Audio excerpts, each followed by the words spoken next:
Today, I'm going to show you how to remove the front fender on a 4th generation Kia Optima. I'll walk you through all the mounting points and fasteners so you can remove the fender quickly and without damaging any clips or body panels. Let's get started. First, open the hood. At the top of the fender, you'll find two 10mm bolts. Using a ratchet with a 10mm socket, remove both bolts.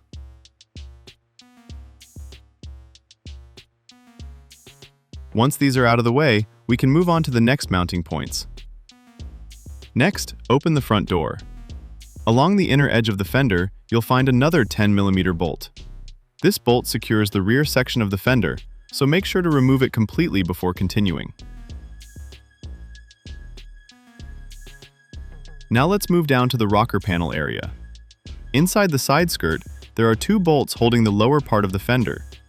You can either remove the entire side skirt if you're already doing additional disassembly, or simply pull it outward slightly after releasing the retaining clips. The side skirt is attached with several clips along the top, so be careful not to break them. After that, move to the wheel arch. At the lower front section of the fender liner, you'll find two screws. You can remove them with a screwdriver or a power driver.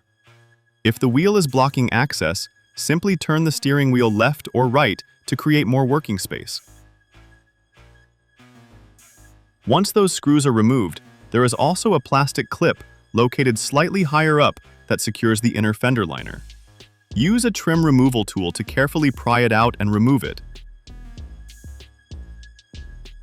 Finally, there are additional bolts hidden behind the front bumper where it meets the fender. To access them, you'll need to partially loosen or remove the bumper cover.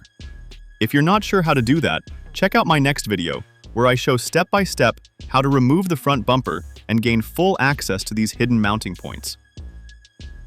That's it.